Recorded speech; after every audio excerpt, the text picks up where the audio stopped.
HP baru lagi dari Vivo yang harganya lebih murah dari V40 tapi punya aura light juga dan nggak kalah seru. Tambah banyak pilihan smartphone di kelas mid-range ya, dan yang diuntungin kita juga sebagai konsumer.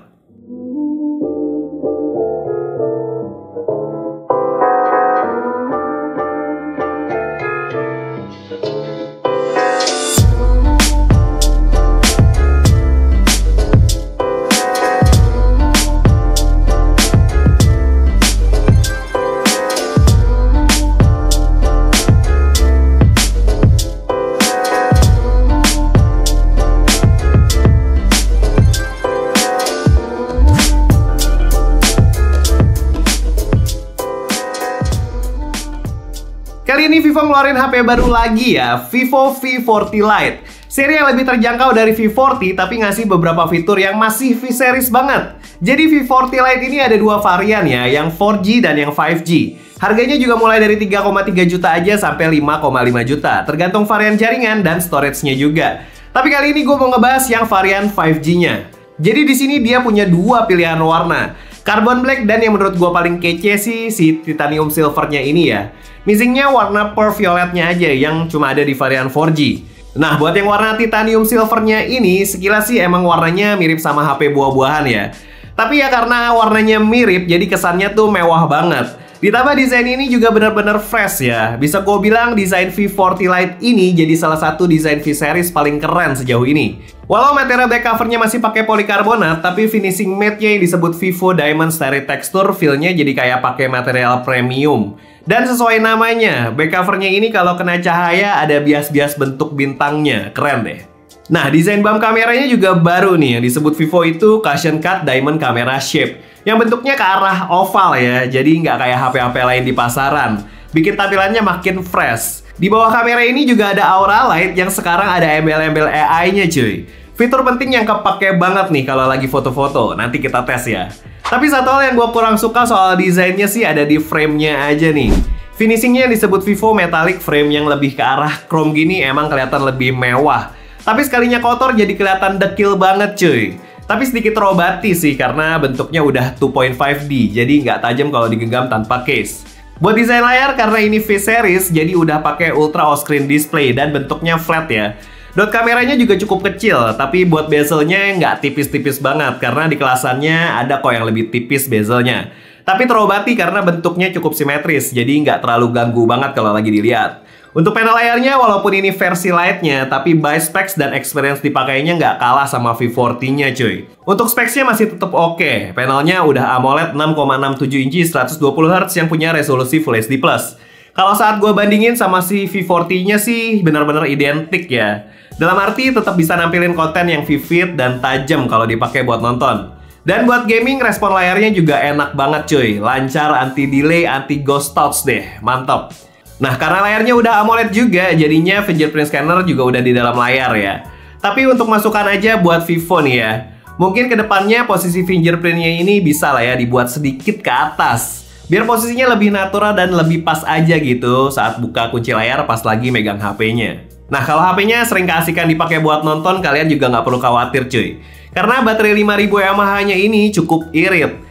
Tapi Vivo baik banget nih ya, karena chargernya yang dikasih itu sama kayak chargernya V40 yang punya kapasitas 80 watt flash charge.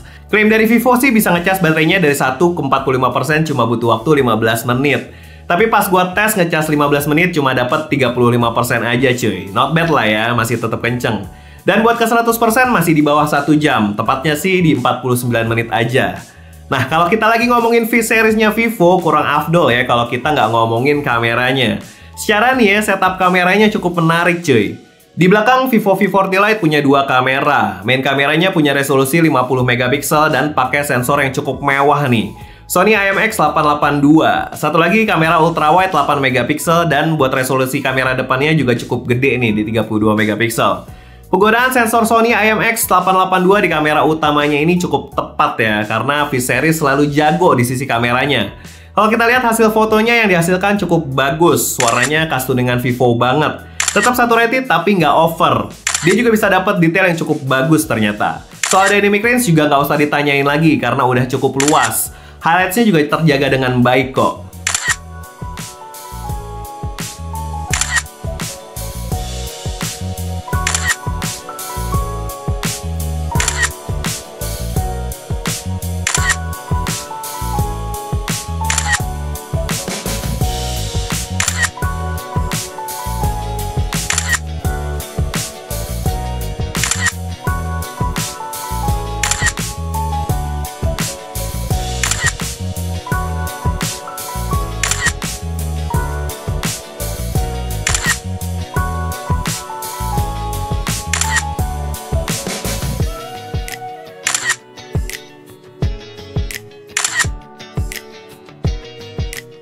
Di beberapa kondisi yang cukup sulit emang efek chromatic aberration-nya masih sedikit muncul, walau nggak sampai ganggu hasil fotonya ya. Cuma ya kalau di kondisi sulit kayak gini aja sih, kalau di kondisi normal hasilnya aman-aman aja. Nah, kita juga sempat tes ambil beberapa foto pakai AI Aura Light Portrait-nya. Karena sekarang ada AI-nya, jadi dia tuh bisa menyesuaikan warna dan tingkat level cahayanya kalau lagi pas Aura Light Portrait-nya di mode auto. Atau lu juga bisa sesuaiin warnanya manual sih, tergantung selera aja. Dan hasil fotonya saat pakai Aura Light Portrait dan saat nggak pakai bisa dibilang cukup beda ya. Kalau foto di kondisi yang bener-bener nggak proper tanpa Aura Light Portrait-nya, hasilnya nggak asik banget. Otomatis lah mukanya jadi merah semua kayak gini. Tapi pas nyalain Aura Light-nya, skin tone jadi lebih natural dan foto juga jadi lebih enak dilihat. Tapi note buat kalian kalau pakai fitur ini, fotonya mesti close up ya. Kalau posisi yang agak jauh tuh Aura Light-nya nggak ngejangkau cuy. Nah, di sini juga ada fitur AI yang menurut gue cukup penting. Yang pertama ada AI Erase. Jadi kalau foto kalian ada objek yang ganggu dan mau kalian ilangin, tinggal lingkarin aja kayak gini. Sisanya tinggal diserahin aja sama AI untuk ngisi objek yang hilang tadi buat diisi gambar yang menyesuaikan dengan lingkungan sekitar. Dan sejauh gua pakai HP baru Vivo V40 Lite sih yang hasilnya rapih banget. Terus ada AI Photo Enhance yang berguna banget nih buat foto-foto jadul yang nggak tajam karena ngambilnya dulu kan pakai kamera jadul ya. Nah, di sini tugas AI-nya buat najemin detail dan clarity-nya, sekaligus bisa naikin brightness, kontras, dan warnanya. Biar foto jadul bisa lebih bagus lagi. Tapi ini juga bisa works buat foto-foto kalian yang diambil pakai HP ini tapi hasilnya agak ngeblur. Nah, AI Photo Enhance bisa cukup ngebantu nih biar foto jadi lebih tajam dan lebih cakep. Oke, foto-foto udah, sekarang kita tes kualitas perekaman videonya Vivo V40 Lite. Oke, ini adalah contoh video dari Vivo V40 Lite di resolusi 1080p 30fps. Ini di resolusi maksimalnya ya, sayang sekali gak ada 60fps-nya ini. Oke, kita kalau coba jalan nih kayak gini. Jadi dia di sini ada fitur ultra steady-nya ya cuy ya. Panas banget. Jadi dia ada fitur ultra steady-nya di sini. Kita lihat di sini agak mendung ya, jadi nggak kelihatan langitnya. Nah, di sebelah sini kelihatan nih langitnya nih. Cukup bagus sih dynamic range-nya ya. Nah, kayak gitu. Ini kalau kita coba jalan kayak gini. Ya, dia masih agak getar-getar ya, tapi kalau misalnya kita nyalain ultra steady-nya, dia bakalan lebih bagus. Nah, ini warna hijaunya cukup bagus ya ternyata ya, cukup natural, sedikit lebih hijau, sedikit aja, tapi cukup bagus. Nah, kita coba di ultra steady-nya on ya. Nah, ini ultra steady-nya on cuy, dia lebih stabil, tapi dia lagi nge-crop sedikit ya. Kita coba jalan kayak gini, nah dia jauh lebih stabil ternyata. Tapi sedikit field of view-nya sedikit lebih sempit karena dia nge-crop. Warnanya masih tetap bagus sama kayak tadi, terus dynamic range-nya cukup bagus ya, bagus banget malah. Kayak gitu. Kita balik lagi. Ya. Nah, kayak gitu cuy. Ini warna-warnanya buat ngeliat langit-langit masih kelihatan jelas ya. Oke, kita coba di kamera selfie-nya. Oke, ini di kamera depannya Vivo V40 Lite di resolusi 1080p 30fps maksimalnya ya. Sayang banget maksimalnya di resolusi itu, padahal kalau misalnya di 60fps bakalan mantep banget nih. Nah, ini buat dynamic range-nya kayak gitu cuy. Gue lihat sih di filter di viewfinder masih cukup kelihatan ya. Gedung di belakang juga masih cukup kelihatan. Langit juga sebenarnya kelihatan ya, teksturnya sedikit tapi nggak jelas banget. Oke, buat skin tone-nya kayak gini, dia field of view-nya agak sempit ya. Jadi kalau misalnya gue normalnya segini itu pala gue kepotong. Tapi kalau agak dijauhin bisa sebenarnya. Tapi agak pegel kalau nge-vlog kayak gini. Ini untuk detailnya juga kalian bisa lihat sendiri gimana di rambut-rambut nih detailnya. Sayang banget ya nggak ada resolusi 1080p 60fps di kamera depan dan belakang. Padahal kalau misalnya ada, jadi good deal banget nih buat Vivo V40 Lite. Oke, kita lanjut ke studio ya. Tinggal satu lagi nih yang belum kita bahas di performance-nya. Jadi Vivo V40 Lite ini pakai SoC Snapdragon 4 Gen 2 yang udah dukung 5G.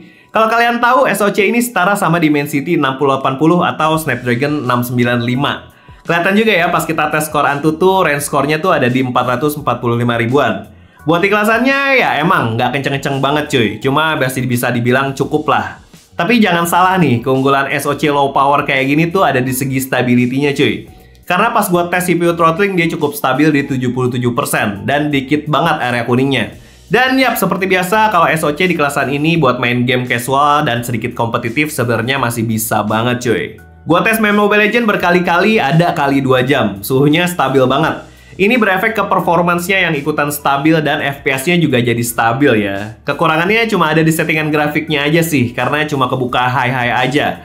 Mungkin ini karena efek smartphone-nya yang pakai SoC ini masih rada jarang ya, jadinya buat optimalisasi settingan grafik itu masih agak terbatas. Hopefully kedepannya settingan grafik lebih tingginya bakalan kebuka ya, amin. Kalau PUBG Mobile juga smooth, lancar di settingan Smooth Ultra. Asiknya pakai SoC low power ini bisa stabil dan adem, sekalipun pas lu main game di luar ruangan panas-panasan. Bener-bener deh, HP ini tuh cuma anget doang, nggak sampai panas. Genshin juga dilibas, tapi di settingan rata kiri 60 fps aja ya. Walau FPS-nya rata-rata yang didapat itu nggak tinggi-tinggi banget, tapi tetap masih playable kok. Bisa gue bilang malah cukup enak. So, menurut gue Vivo V40 Lite ini nawarin beberapa fitur yang cukup asik ya di kelasannya. Desain dan warna khas HP-HP flagship, ada beberapa fitur AI-nya juga, terus chargernya kenceng, dan sensor kamera utamanya yang pakai Sony IMX882 benar-benar harus dijadiin pertimbangan sih. Karena cakep banget hasil fotonya. Catatan sedikit aja kalau misalnya kalian performance oriented, kayaknya kurang cocok kalau pakai HP ini. Karena di kelasan 4 jutaan, lebih tepatnya 4,3 juta, ada pilihan smartphone lain yang pakai SoC lebih kencang. Tapi apapun itu, keputusan beli HP di tangan kalian ya. Kalau kalian berminat sama HP ini, bisa langsung klik logo keranjang di bawah kiri sini. Atau juga bisa klik link yang udah gue taruh di kolom deskripsi. Dan ya udah segitu aja review Detekindo buat si Vivo V40 Lite. Makasih banget buat kalian yang nonton video ini dari awal sampai akhir. Jangan lupa like video ini kalau suka dan share video ini ke teman-teman kalian yang membutuhkan. Jangan lupa juga buat subscribe channel ini kalau belum, follow juga IG dan TikTok kita. Gue Didi pamit. Ciao. Keren banget.